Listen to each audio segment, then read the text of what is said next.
એક વ્યૂ લઈ લઈએ, કારણ કે ગ્લોબલ જે આપણા માટે સંકેતો ઓવરઓલ એક કહી શકાય અક્રોસ ધ ગ્લોબ ટેરિફને લઈને સતત રોજ કંઈ અનાઉન્સમેન્ટ, અને આજે પણ આપણે જોઈ રહ્યા છીએ. એટલે ગઈકાલે જે અનાઉન્સમેન્ટ આપણને ટ્રમ્પ દ્વારા જે કરવામાં આવ્યું છે, બ્રિક્સના દેશો પર 10% એડિશનલ ટેરિફ લગાવવાની વાત છે, કોપર પર, ફાર્મા પર ઇનફેક્ટ 200% સુધી ટેરિફ લગાવવાની ધમકી આપી છે. આજે કોઈ ઓફિશિયલ અનાઉન્સમેન્ટ નથી, પરંતુ જે નિવેદનો એમના દ્વારા આવતા દેખાડી રહ્યા છે આપણને, અત્યારે માર્કેટ માટે એ વધારે મહત્વનું છે. સાથે સાથે ભારતીય બજાર માટે સંકેતો જુઓ તો Q1 બિઝનેસ અપડેટ્સ આપણે કંપનીઓ દ્વારા આવતી જોઈ રહ્યા છે.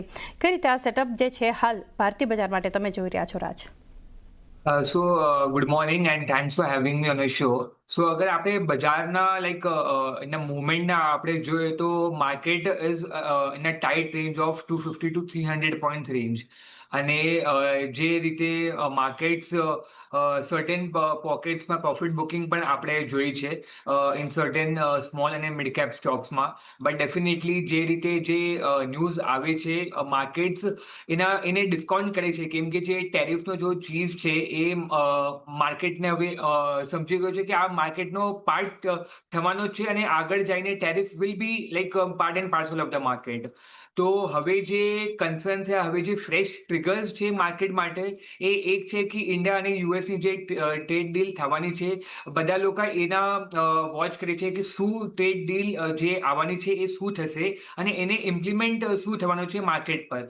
અને બીજો જે ટ્રિગર છે માર્કેટ માટે, એ છે Q1ના અર્નિંગ સિઝન. અત્યારે આપણે જોયું છે કે જે બિઝનેસ અપડેટ આવ્યા છે કંપનીના, એ સરસ જ છે, કાંઈ નેગેટિવ ક્યુઝ નથી આ સુધી. તો અમારો વ્યૂ આ છે કે એની decline in the market should be treated as a buying opportunity. અને જ્યાં સુધી 25 બેસોનો જો એક લેવલ છે, એ સ્ટ્રોંગ સપોર્ટ છે માર્કેટ માટે, એ માર્કેટ નથી તોડતો. તો જ્યાં સુધી અમારો જો વ્યૂ છે એ માર્કેટ પર કાફી પોઝિટિવ જ છે.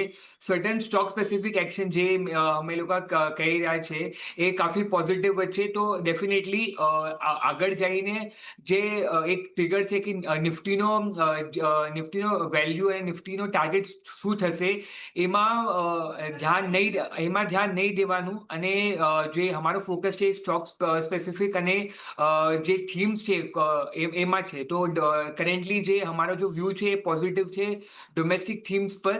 અને ડોમેસ્ટિક થીમ્સ પર ઇન્ફ્રા થઈ ગયા, બેન્કિંગ સ્ટોક્સ થઈ ગયા, સર્ટેન આઈટી સર્વિસીસ પર અમારો વ્યૂ બુલિશ છે.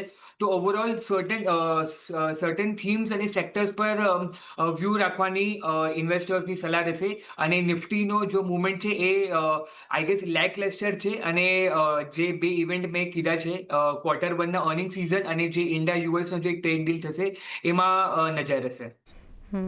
ટ્રેડ ડીલ, Q1 અર્નિંગ્સ પર ફોકસ, ઇન્ફ્રા, બેન્ક્સ, આઈટી એક ફોકસમાં રાખી શકો છો.